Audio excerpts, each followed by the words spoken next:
Hello and welcome to Farm Matters. I am Vivian Fernandes. For the past couple of years, we have been hearing how soil health can be a tradable asset that can generate additional income for farmers through carbon credits. Grow Indigo is a company that specializes in regenerative agricultural practices to generate carbon credits, and it says that the agricultural carbon credit market can be operationalized this year. To understand why the company makes that claim, we have with us Dr. Usha Barwale Zehr, Executive Director of the company, as well as Umang Agarwal, the CEO of the company. Usha Barwale Zehr and Umang Agarwal, thank you for making the time and welcome to this program. Thank you so much, Vivian, for having us today. Thank you, Vivian. Usha, could you please explain to us, elaborate for us what Grow Indigo is all about? Grow Indigo has been working on sustainability in agriculture for the past since its founding, and two of the activities that we focus on, one around carbon and second one around biological agri inputs, have been already demonstrating value on the farm. We are super excited today, in particular, because we have reached a milestone in our carbon program.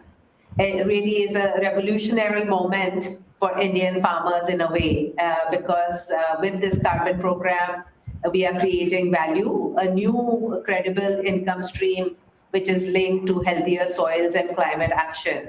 Our ADI project has reached this milestone of issuance of high integrity soil carbon credits under the Vera's most stringent methodology under VM42 methodology, as it is known, after a long audit and review cycle. Umang, I had interviewed you on this platform in November 2024 when you had generated the first carbon credits, and you were saying that you were going to issue them in a few months. But I think it's taken more than a year for you to be able to do that. Can you tell us why it has taken you so long and what this verification process is all about? And Usha mentioned about Vera. Can you also tell us what Vera is all about?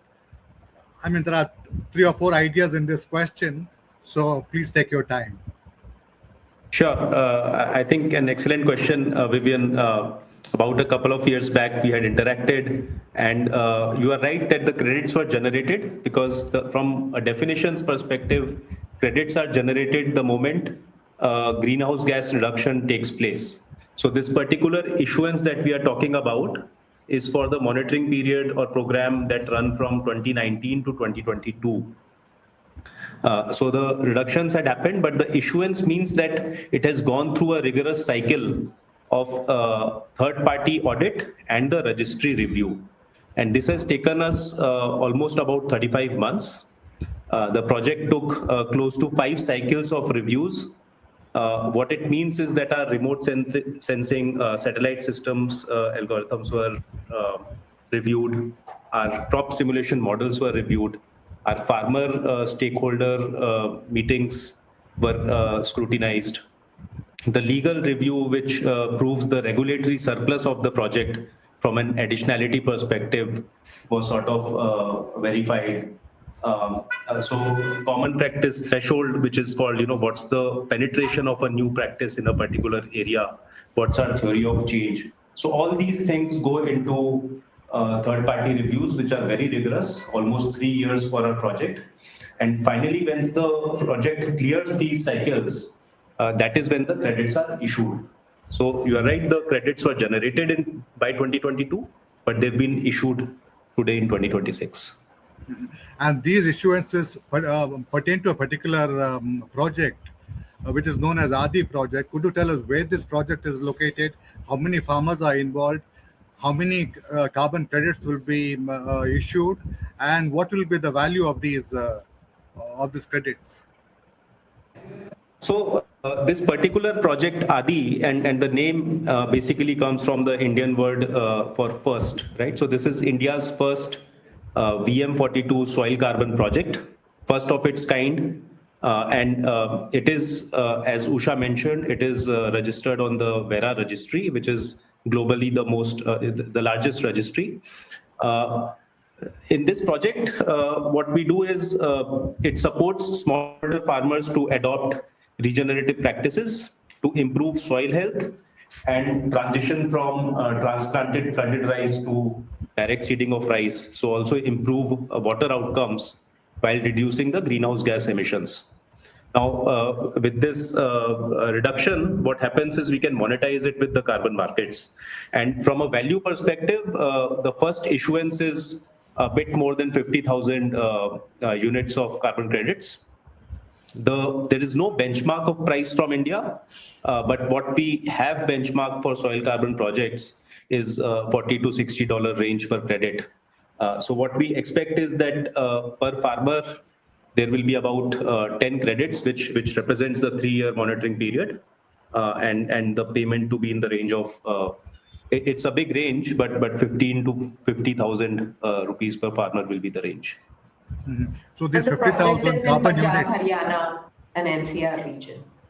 Okay, so these 50,000 carbon units have been generated in the 3 Northwest Indian states, and each unit stands for 1 ton of carbon captured, sequestered, or avoided. Absolutely. Can you tell us, Usha, what are the regenerative practices that you tell farmers to adopt? So in the ADI project, Vivian, we've been focused on 2 primary practices. One is in rice. So we are, of course, working in Punjab, Haryana, where rice wheat rotation is the most common. So in rice, moving away from transplanted rice to direct seeded rice. And the second practice that we are promoting with the farmers is in the following crop, which is wheat, going to a reduced tillage system. Now, in this, you do both reduction as well as removal from a carbon credit standpoint. And then, of course, our objective here is to increase the effect size. And when I say effect size, that means how do you include more regenerative agriculture practices, which increase the possibilities for farmer to improve soil health further and, of course, earn more money. Umang, to carry your what you said forward, you said 50,000 carbon credits have been generated, and each could be valued at about $60. So that is about 5,400 rupees per acre. Right. So, like I said, there is no benchmark from India. This is the first in Asia, first in India issuance. So it remains to be seen now that the credits are issued. Once the sale happens in the coming months, that's when we will have a benchmark for the prices. So it's always a question difficult to answer before it happens. But the answer that I would like to add to Vivian is that whatever price point that Grow Indigo is able to get in the market, our commitment to the farmer is very, very clear, which is that majority of this benefit will pass on to the farmer. And so this is where our goal would be to try and get the best possible value for the carbon credit, so the farmer receives the maximum possible income as well from it. Your press release says that this is a milestone. This ADI project approval is under VM42, is a milestone. Why is it a milestone? Has it never been done before in India or in this subcontinent? Yeah, so see, it's a milestone, and as Usha mentioned, it is revolutionary because it shows that India can lead on high integrity agriculture climate solutions, right? And that high integrity piece and agriculture piece is very important because that's happened for the first time in the Indian, agriculture carbon markets. There has been no soil carbon credit issued from India with such a rigorous audit, review, and methodology. So it supports soil health, it supports climate resilience of Indian agriculture, at the same time generating a new stream of carbon income for rural livelihoods and farmers. Vivian, the other point also was that the belief that the smallholder farmers can actually participate in the carbon markets, right? Otherwise, given the small size of Indian farmers, the belief or assumption that no, it's too difficult for the smallholder farmers to participate. So that is why it really is revolutionary in that from that standpoint. And all this is being verified through remote sensing. It's not as if there are so many people on the ground. Absolutely. So we do have what we call as a phygital model. We do have almost 150 people on the field in Haryana and Punjab. But the first issuance is really just a proof point that that early mover farmers in Haryana and Punjab can issue credits, right? The bigger story is scale. As of today, we are already engaged almost 1 million acres in Haryana and Punjab with close to 100,000 farmers. So you are right.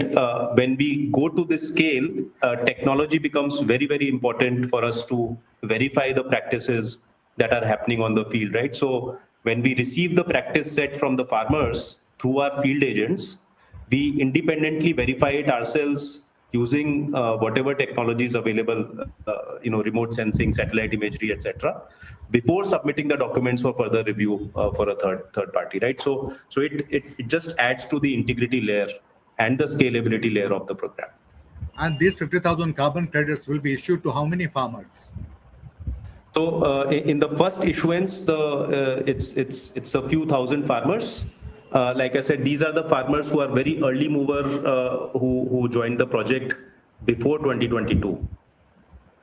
So you have about 2 million farmers enrolled and about 7 million acres also in this program. 2 million acres across India, of which almost 1 million acres is in Haryana and Punjab. And so 2 million acres and 200,000 farmers is our footprint across India as of today. Since we are talking in the context of the budget, which is going to happen in a few days from now, can I ask you what your expectations of the budget are? How can the finance minister stimulate the agricultural carbon credits market?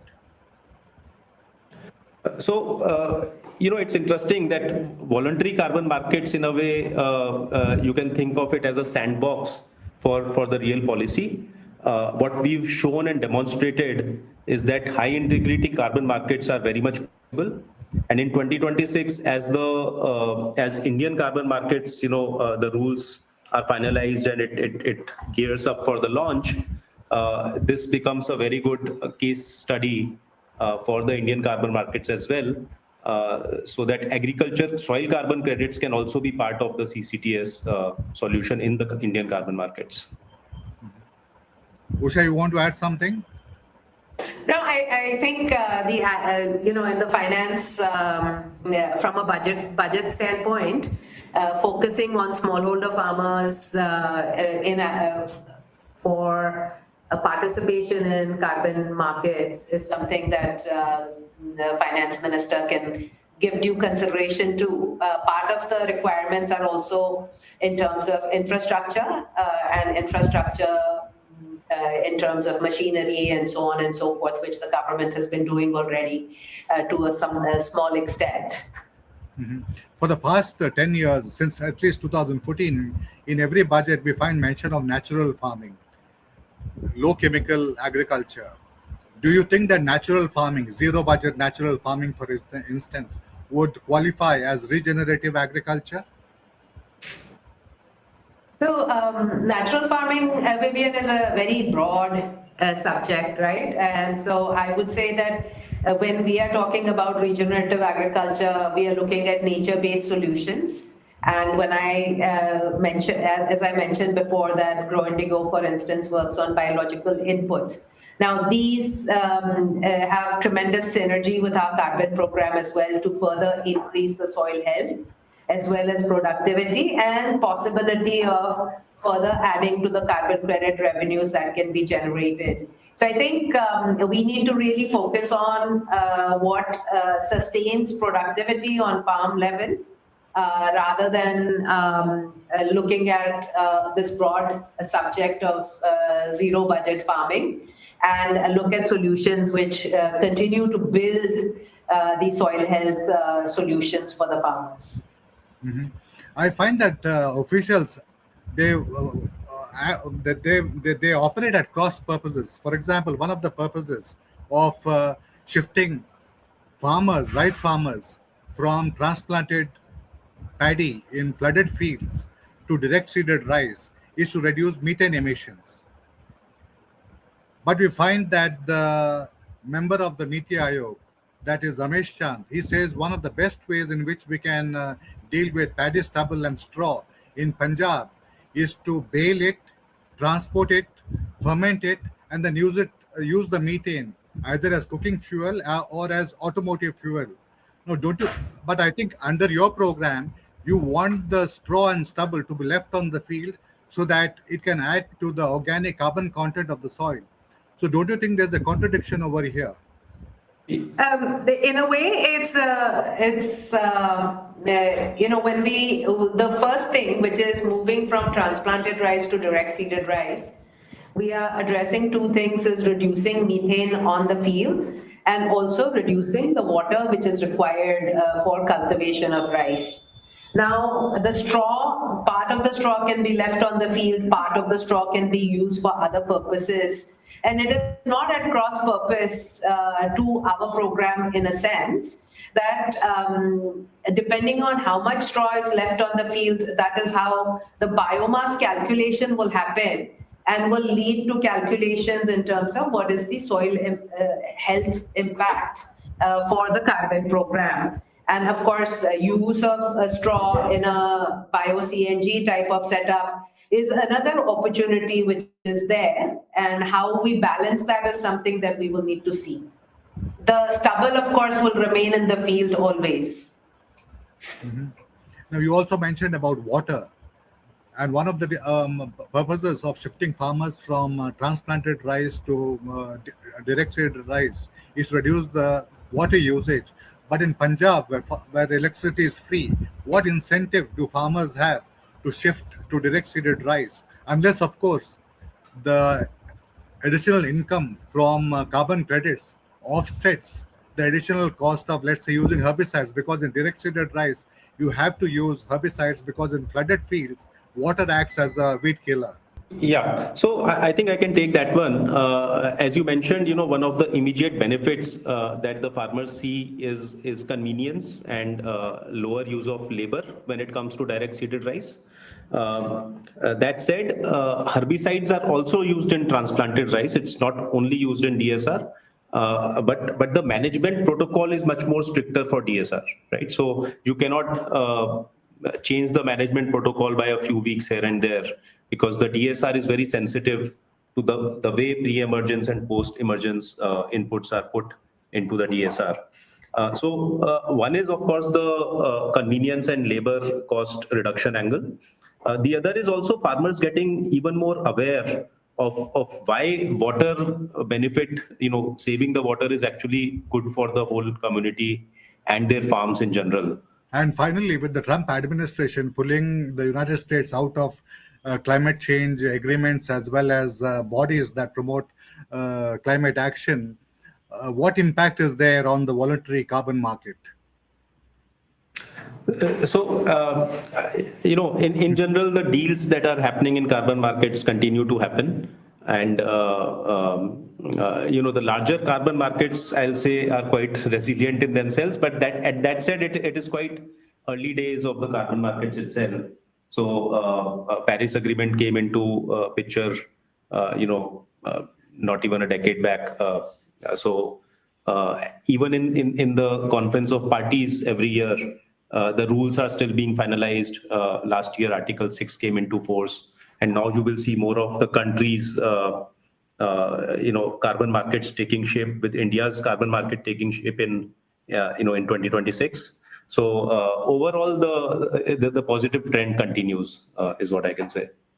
Just to add to that, Vivian, of course, the global political discussion does create certain uncertainty in the carbon market, but we have seen positive signs that many players stay committed to the goals.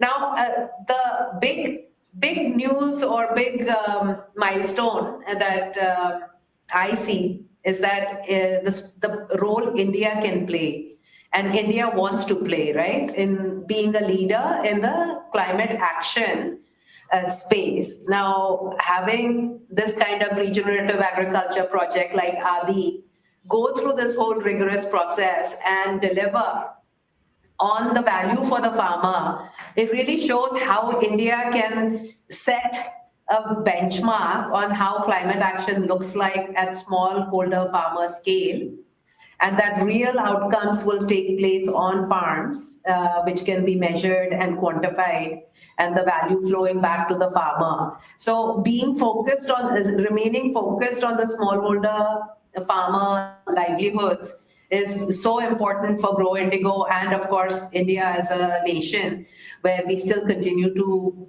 be majority smallholder farmer driven.